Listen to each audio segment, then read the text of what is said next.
morning, people. Another podcast from Baseboard Inc. Check out my video. And today we're talking about the fourth step and what that means to the recovering addict. If you're a recovering addict and you're doing step work, you know about step 4. Cameraman. Hey, I'm Steven, recovering alcoholic. / co-host. And good morning. And man, we're just doing our thing, you know what I mean? Check out my videos. He's gonna be in them now. And today's about inventorying your life. What does that mean? That means check out everything you've been doing in your life. See if it's positive or negative.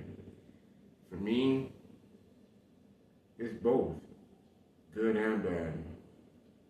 Positive and negative. And what I want to say is, when I found what I was doing wrong, I'm trying to change it. I'm trying to do the best that I can what God wants me to do in my life. And I'm not perfect, trust that. I'm far from that. I am a sinner. And how do you feel about step 4? Doing your inventory, yeah, like you said, pretty important step. Not just doing the inventory, but actually sharing it with somebody else and trying to fix your wrongs.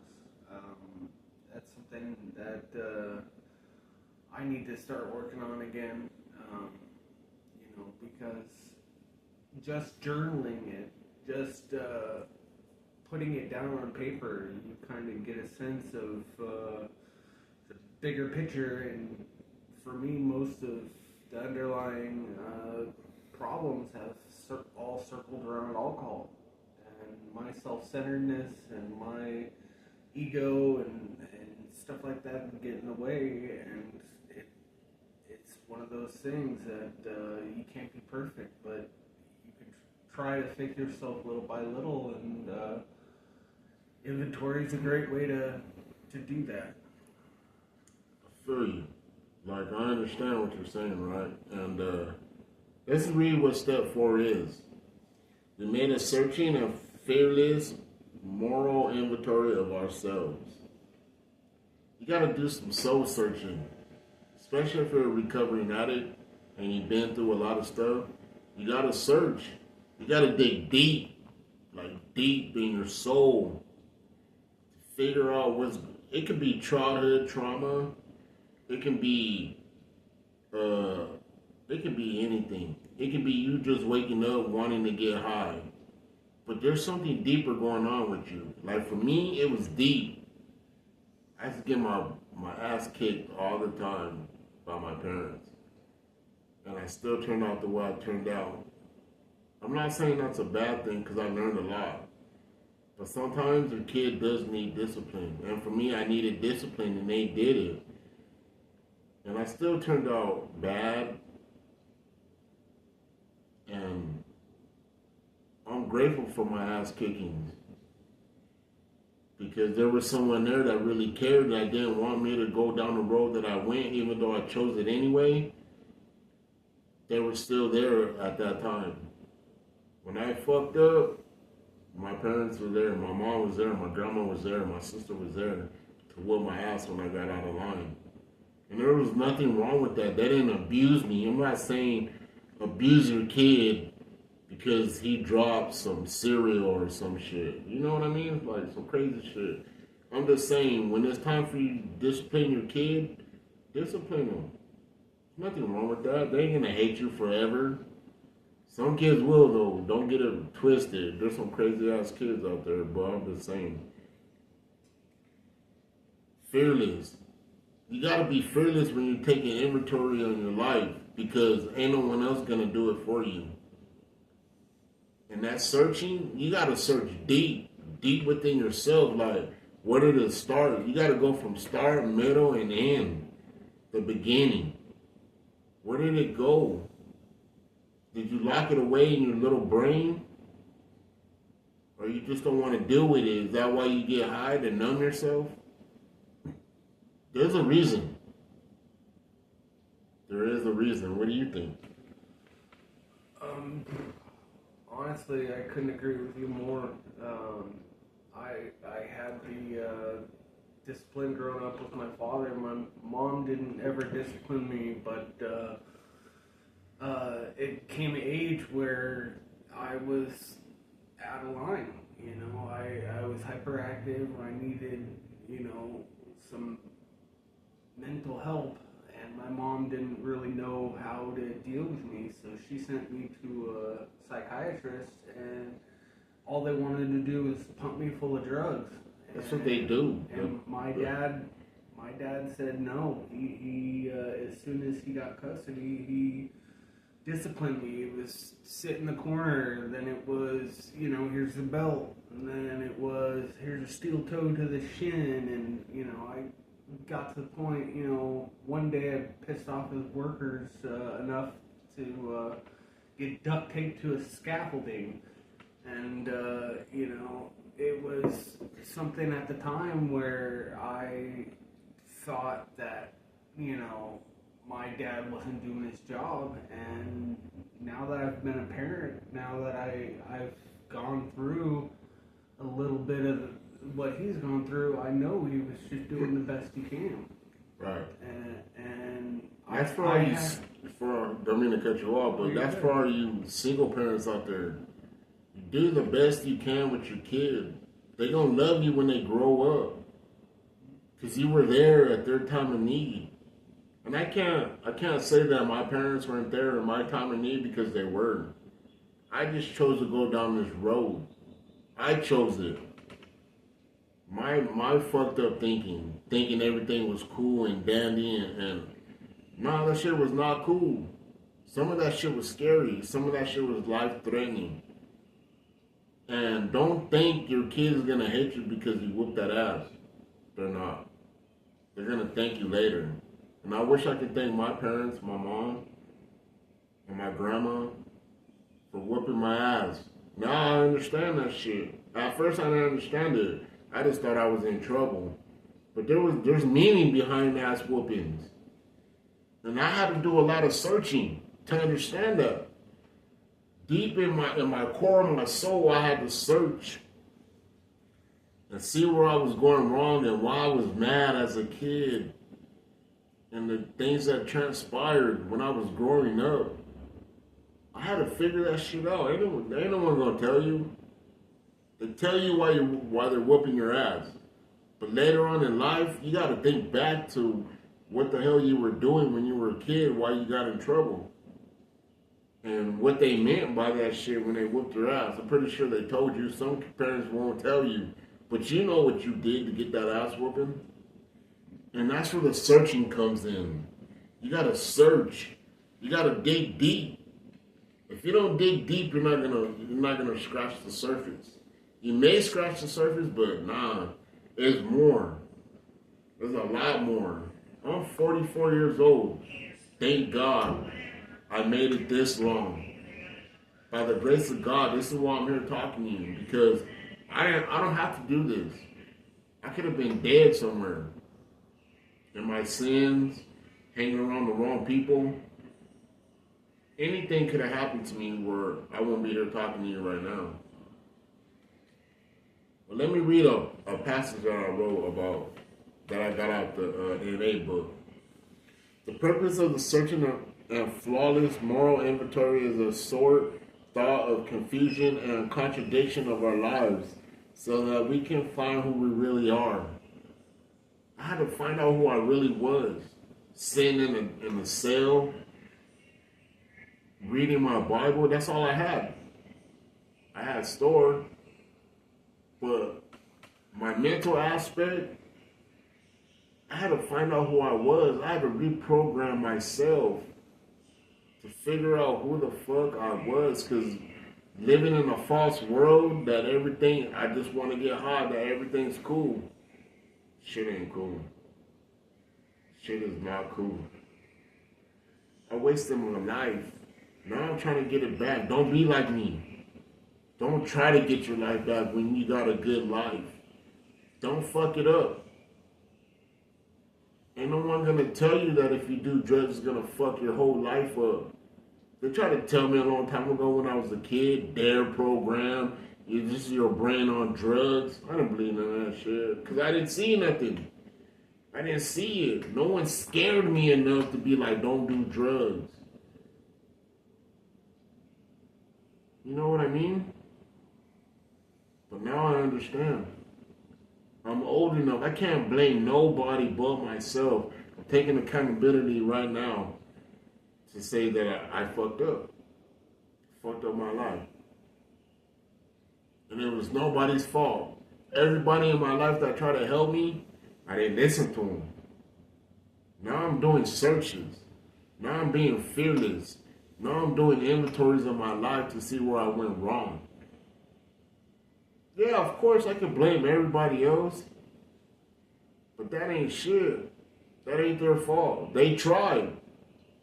I can sit here and say if they didn't try, then maybe it's their fault. Maybe. But they tried.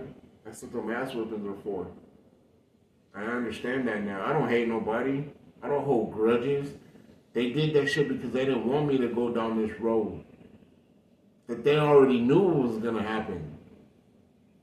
And now look at me, talking to you, telling you not to go down this road. It's rough. You may not make it back. You may be fucked up for the rest. You might get a bad case of some fentanyl. You might die. What do you think? I've lost so many people with fentanyl over the last couple of years, and I've heard stories of families just getting devastated by it, and I know that could have easily been me.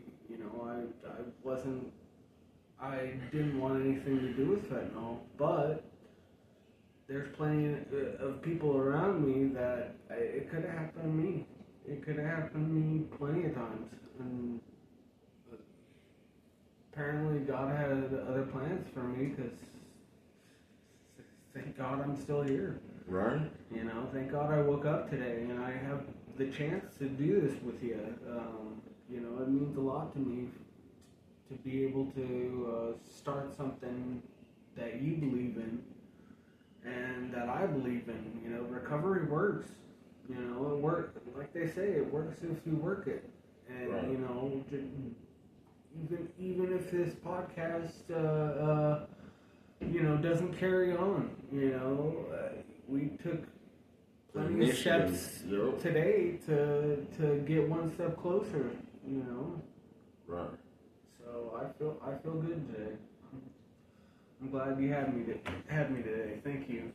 And we're gonna read another passage. As we approach this step, most of us are afraid that there's a monster inside of us that, if released, will destroy us.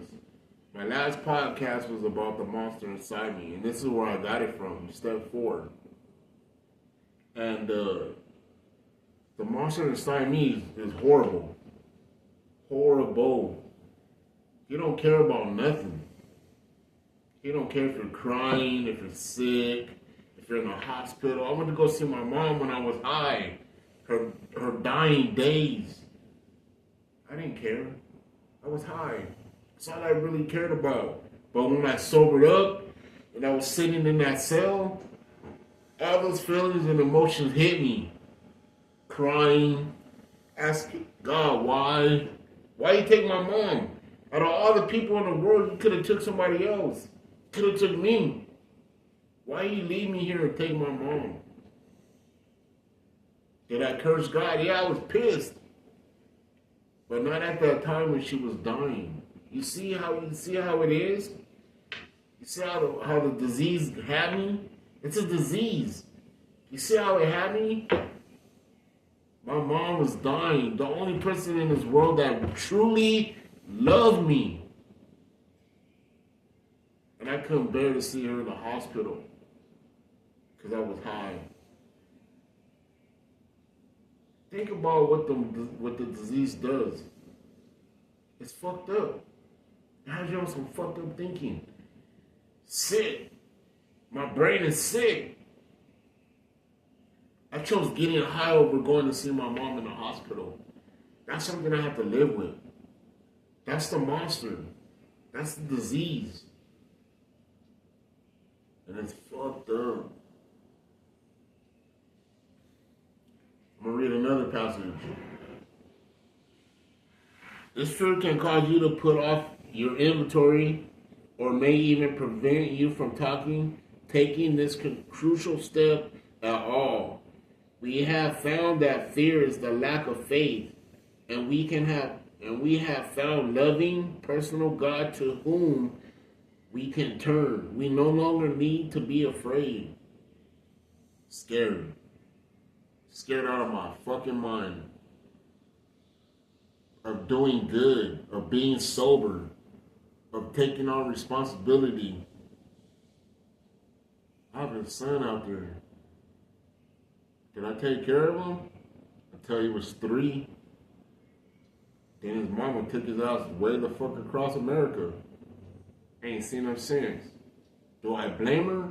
No. I was not right in my mind. I couldn't take care of him. My focus is on getting high.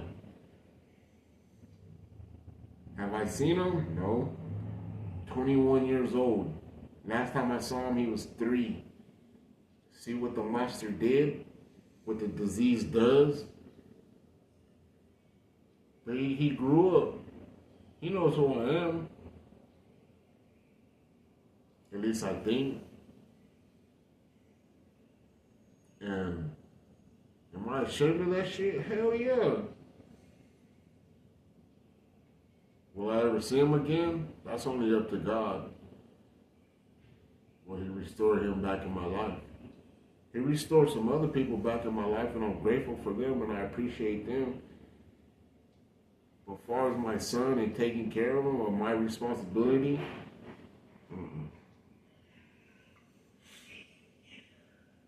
we must be done with the past, not clinging to it. We want to look our past in the face, see for what it really was, and release it. We can also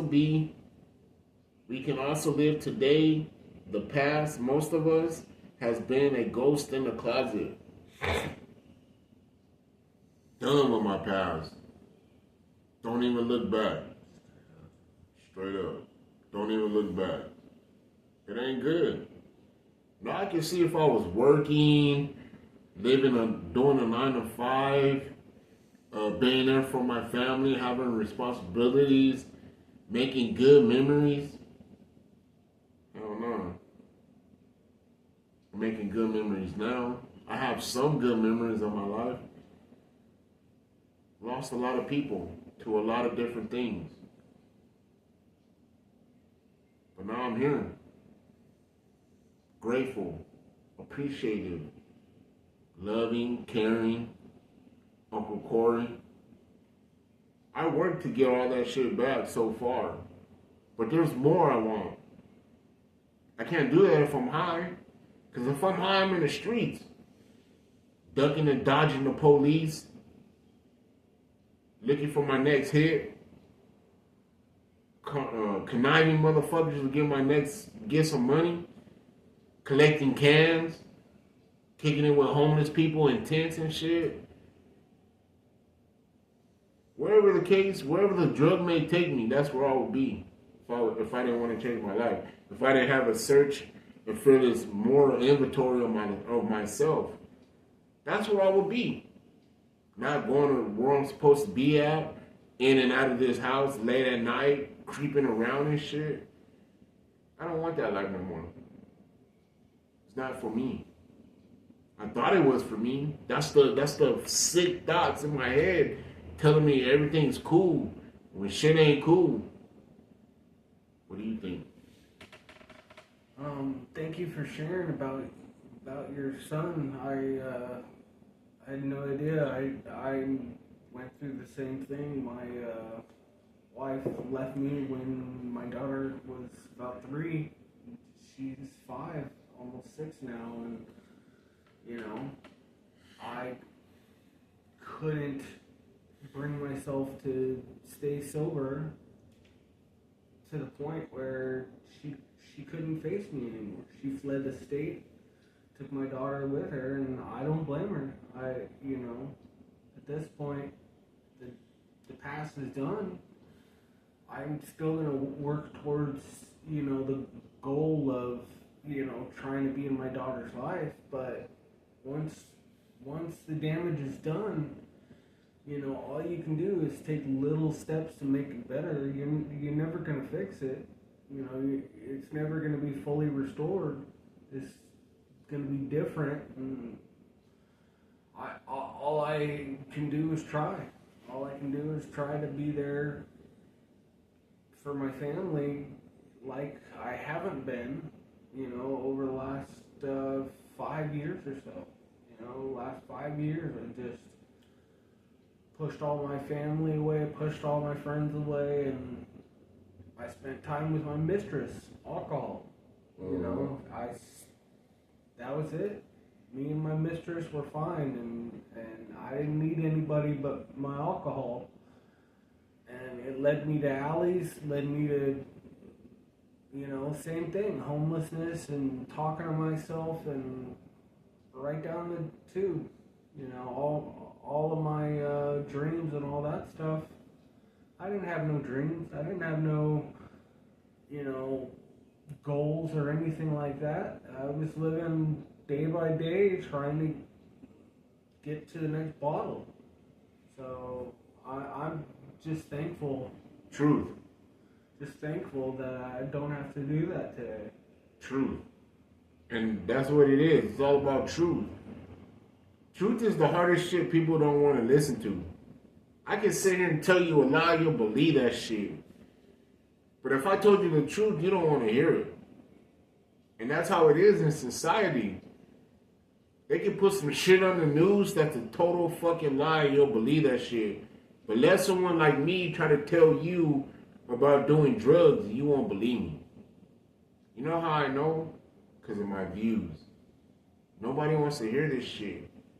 Because it's going to help you. It's probably going to save your life. And you're probably going to want to change your life. Because the lifestyle you live in is a false fucking dream. It's false.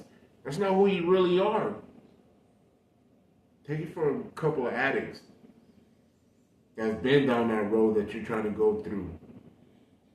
Some of you going to make it, some of you ain't. Some of you guys are going to be fucked up in the head. I'm here to tell you, that's what the fuck is going to happen. I'm going to read another passage from the book. We must be done. Oh, hold up.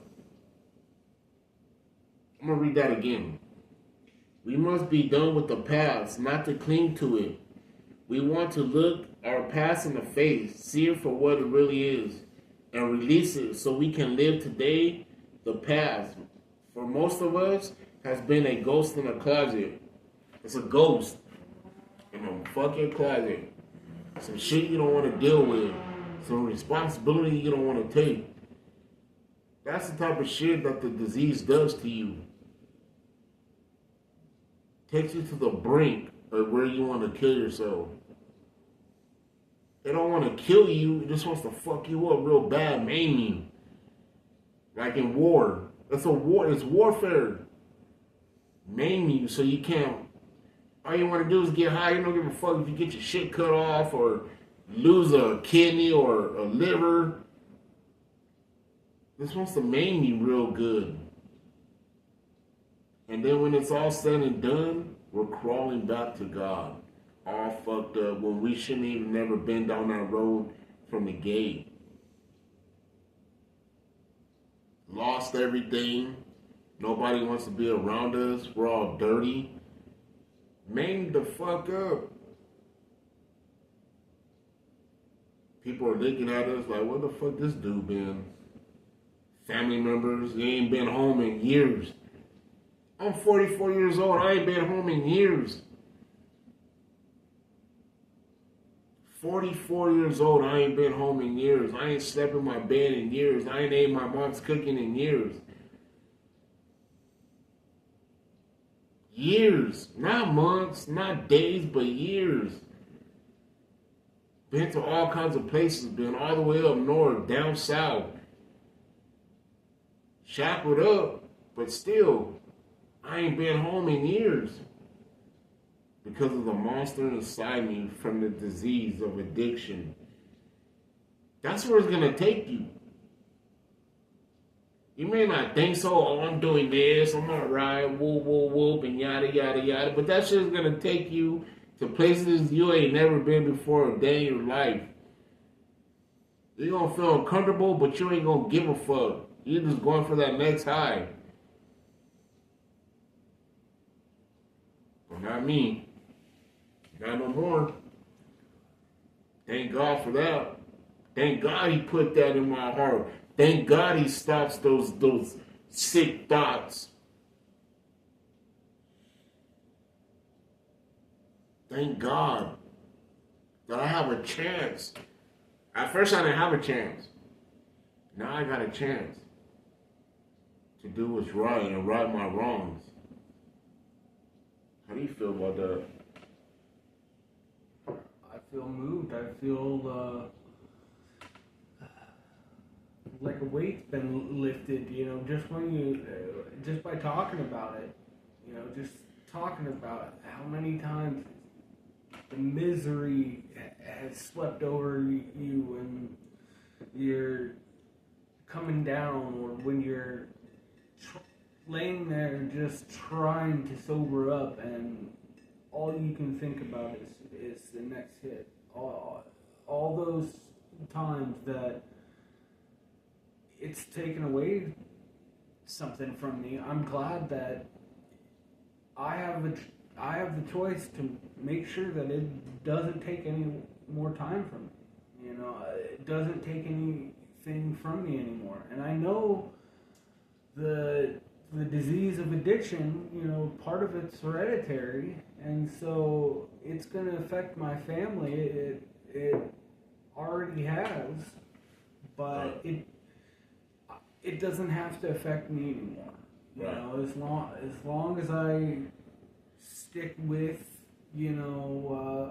recovery and stick with the principles of AA and NA, I don't have to go back to those miserable places I've been. Exactly. Neither do I.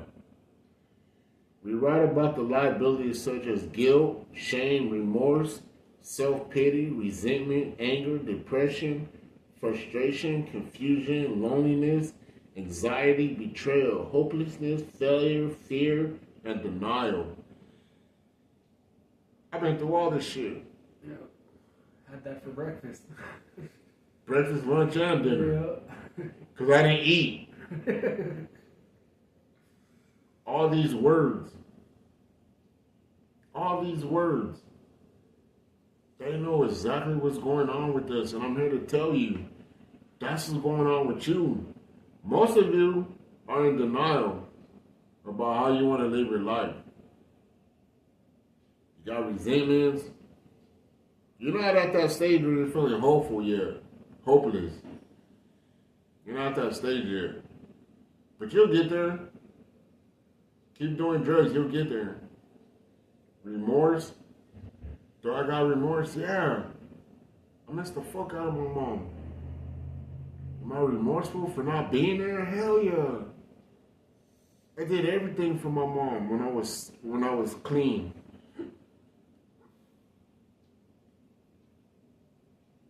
Self-pity, I don't got that shit no more. I had it, anger, got that depression, got that confusion, loneliness, anxiety, betrayal. Been through all of that shit.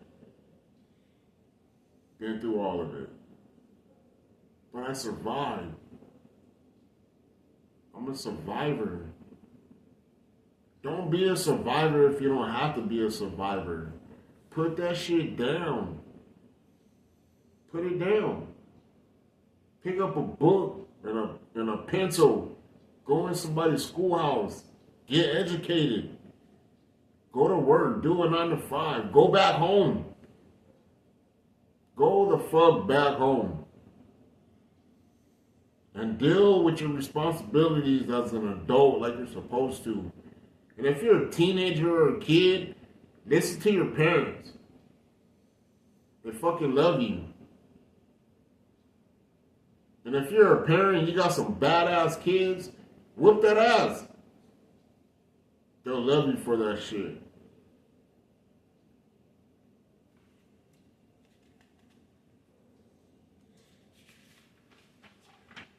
I'm gonna read this last passage.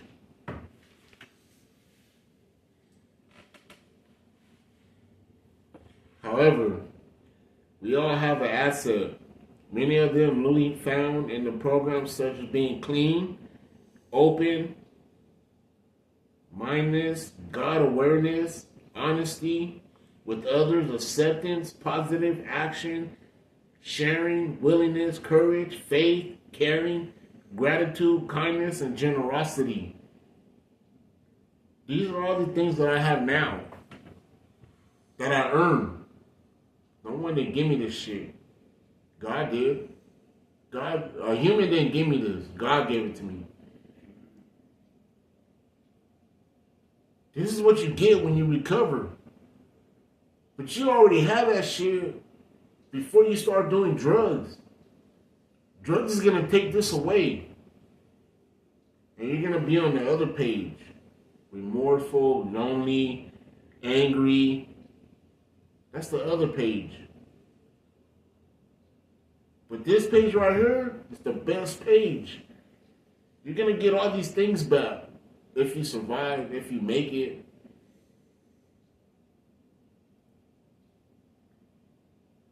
Think about what I'm telling you. I'm not talking to you for my health. I'm in recovery. I've been down that road already. So has he. Now we're doing something to change our lives and make it better. Drugs gonna make it worse. They're gonna fucking make it worse. And it ain't nobody's fault but yours. But there's someone out there telling you not to do that shit. Are you gonna listen to me, to your mom, to your grandma, to your sister, to your brother? Someone that has their head on their shoulders and doing good? Someone that takes care of their responsibility?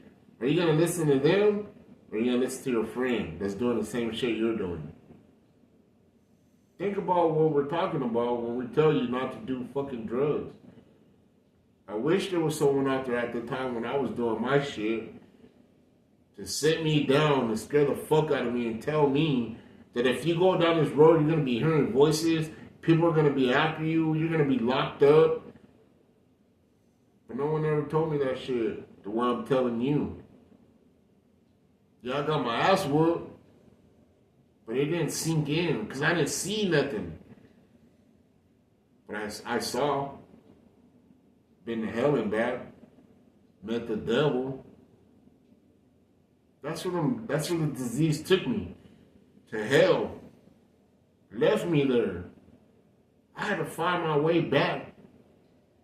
Don't be the one where you gotta find your way back because you might not make it back. Be that person that stopped, turned your life around, and did something positive with your life. Baseboard Inc. Like, share, leave a comment, subscribe. Oh, cameraman / co-worker. Steve. You know what I mean? Baseboard Inc. though. Put down them drugs. And put God first in your life. He'll change some shit. For reals. He'll restore shit that you lost. But that's a different topic. But we live in proof. We prove. To all you addicts out there, we're going to take a moment of silence for you.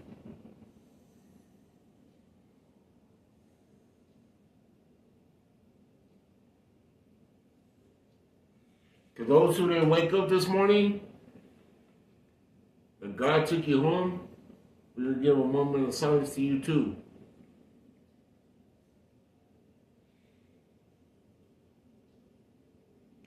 Thank you, God. Baseboard Inc.